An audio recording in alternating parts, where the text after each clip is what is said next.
papayo ko sa inyo, pagka tapos natin yung building, kasi usually, alas 4 is ano na yun, yung off na natin. Bakit off natin? Maglilinis kayo lahat. So, itong ganito, hindi na nilinis kayo, no?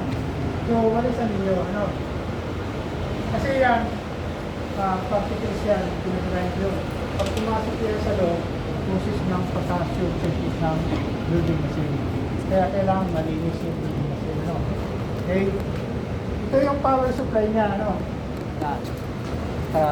Kalagay. So. Tapos ito yung ground connection. Yung clamp niya, ano? Tapos ito yung electrode holder. Ano? Ito naman yung sa adjustment ng current natin, ano? Ito yung supply niya.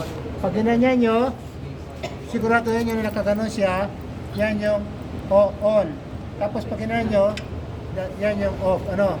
Tapos ito yung current adjustment naman niya, ano? Makikita nyo yun doon, pag ano siya, magbabago. Okay? Nakakaintindihan tayo? Okay. Ngayon, bago kayo magano, siguraduhin ninyo na mahigpit talaga ito, ano?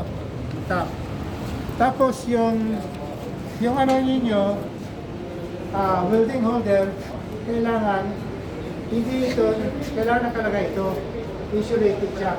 Huwag kayong magagamit ng welding holder nang naka-expose yung bakal. Baka may electric shock kayo, no? Okay?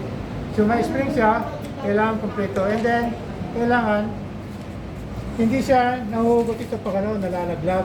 Ano? Kailangan naka-intact siya. Kasi nandito yung connection niya, ano? Okay naman siya, ano?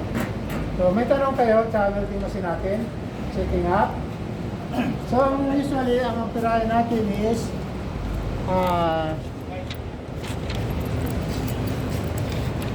from 55 to 300.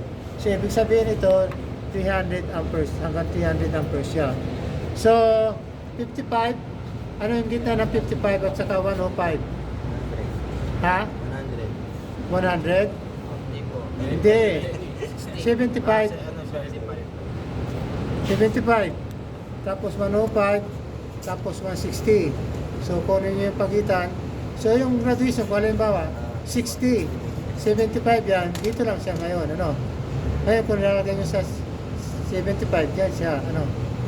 So, i-divide nyo from 105 to 55. Ilan ang magiging graduation niya by ano? So, ilan yung pinakamataas? 105. Divide 55 po. 1.91. 105 1.9. divide by 55. So, 1.9. So, ang graduation niya is 1.9. Ano? Bawat Okay? Yun ang magiging graduation niya. So, bibilangin ninyo, estimate na lang ganun, kung saan yung 60, ano? Kung saan yung 70. Usually, dapat meron. Usually, ang ito lang po yung ano.